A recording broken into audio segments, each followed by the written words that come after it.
সম্মানিত দর্শক, আসসালামু আলাইকুম। প্রতিবার মতো আছি আমি মোহাম্মদ মজুমদার, ফিজিওথেরাপিস্ট। দর্শক, আমরা প্রতিবারই চেষ্টা করি তাদেরকে বিভিন্ন বিষয় নিয়ে আলোচনা করার জন্য। আজকে যে বিষয়টি নিয়ে আপনারা উপস্থিত হয়েছি সেটা হচ্ছে খুব কমন একটা সমস্যা, অনেকেরই সমস্যাটা হয়ে থাকে, যারা বিশেষ করে কোনই ব্যবহার খুব বেশি করে। বিশেষ করে আমরা যে বিষয়টা বলতে চাচ্ছি সেটা হচ্ছে এই যে আমরা উপরের অনেক সময় যেহেতু কোনতে যে ব্যথাটা হয়, অনেক সময় উপরের অংশ ব্যথা হয়, যেটা আমরা টেনিস এলবো বলে থাকি। তো এই অংশে অনেকের ব্যথা হয় এবং এই অংশেও ব্যথা হয়ে থাকে। তো অ্যাকচুয়ালি এই ব্যথাটা ম্যাক্সিমাম সময় শুধু যারা টেনিস বল খেলে তাদের ক্ষেত্রেই যে ব্যথাটা বেশি হয়, বিষয়টা এরকম না। বিশেষ করে যারা এই হাতের ব্যবহার যারা বেশি করে, বিশেষ করে যারা খুব বেশি লেখালেখি যারা করে, বা এই হাত দিয়ে যারা খুব টাইপিংয়ের কাজ বা এই প্রেশারের কোনো কাজ, হাত ঘোরানো, এরকম কাজ যখন কোনো হয়ে থাকে তখন দেখে দর্শক এই পেশিতে ব্যথার হয়ে থাকে। তো দর্শক, আমরা এই বিষয়টা নিয়ে আলোচনা করব কেন হয়ে থাকে এবং এটার সমাধান কি। আমরা খুব সিম্পলি কয়েকটা ব্যায়াম দেখাবো, যে ব্যায়ামগুলো করলে ইনশাল্লাহ আপনি এক এক করে যদি করেন কন্টিনিউ, ইনশাল্লাহ খুব কম সময়ে এই ব্যথা থেকে আপনি মুক্তি পাবেন। দর্শক, প্রথমে আমরা যদি একটু বলে নিই এই জায়গায় অ্যাকচুয়ালি কেন ব্যথা হয়ে থাকে। বিশেষ করে আমাদের অংশের যে হাড় রয়েছে বা হিউম্যারাসের নিম্ন প্রান্তের সংযুক্ত পেশিগুলো যদি আংশিক ছিঁড়ে যায়, অথবা রেডিয়াসের লিগামেন্ট যদি কোনো কারণে আঘাতপ্রাপ্ত হয় বা ক্ষয়প্রাপ্ত হলে, বা আমাদের এখানে যে কোনো মাসেলগুলো রয়েছে অনেক সময় দেখছে মাসেল স্টিফনেসের কারণেও কিন্তু এই জায়গায় ব্যথা হয়ে থাকে। তো এই সমস্যা থেকে আমরা পরিত্রাণ পেতে হলে আমাদের কী করতে হবে?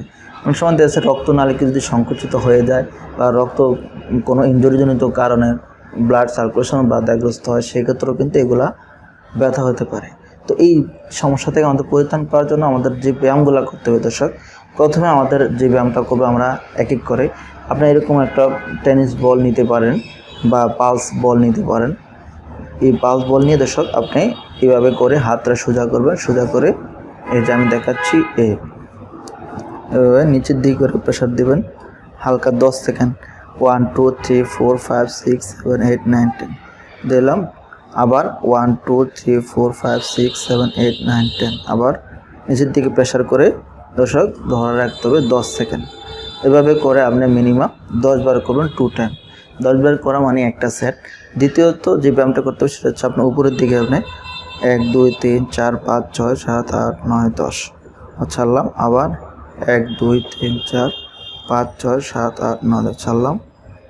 আবার 1 2 3 4 5 6 7 8 9 10। তো সে এইগুলো দুইটা ব্যায়াম। 3 নম্বর আপনি যে ব্যায়ামটা করতে হবে, আপনি নর্মালি খুব খেয়াল করেন এই ব্যায়ামটা, এই যেভাবে দিয়ে এই যে এই হাতের অংশ তো নিচের দিকে যাবে, তখন কীভাবে প্রেশার পড়বে দর্শক আবার খেয়াল করেন। এই যে আমি এভাবে দিলাম, তারপর হচ্ছে এইভাবে উঠাইয়ে এই যে বুকের অংশ দিকে এই নিচের দিকে হাত তালু উপরের দিকে উঠে যাবে। সেক্ষেত্রে কী হয়, এখানে যে মাসেলগুলো নার্ভগুলোতে অনেকটাই প্রেশার পড়বে, যার কারণে একটা সময় আস্তে আস্তে করে ব্যথাটা কমে আসবে। দর্শক, আমি আবারও দেখাচ্ছি, এই যে এভাবে নিয়ে এভাবে একটু হোল্ড করে ধরে রাখবেন, আবার দিচ্ছি এইভাবে করে এভাবে কন্টিনিউ আপনি যখন করবেন ইনশাল্লাহ অনেকটা কমে যাওয়া। পাশাপাশি হালকা গরম শেক দিতে পারেন, হালকা রসুন এবং নারকেল তেল গরম করে এটা একটু দিয়ে তারপর হচ্ছে হালকা গরম শেক দেবেন, তাহলে দেখবেন ইনশাল্লাহ ঠিক হয়ে যাবে।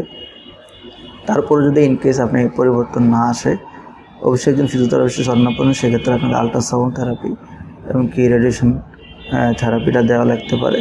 তো আমি বলবো যে যদি আপনি একজন অভিজ্ঞ ডাক্তারের শরণাপন্ন অথবা একজন ফিজিওথেরাপিস্টের শরণাপন্ন হন, সেক্ষেত্রে আপনাকে প্রপারলি ডায়াগনোসিস করে আপনাকে এই সমস্যা থেকে নিরাময় এবং কষ্ট থেকে বাঁচানো সম্ভব। তো দর্শক, আশা করি বুঝতে পেরেছি। আর চাইলেও আমাদের এখানে আসতে পারেন, আমরা নিয়মিত রেগুলার দেখছি।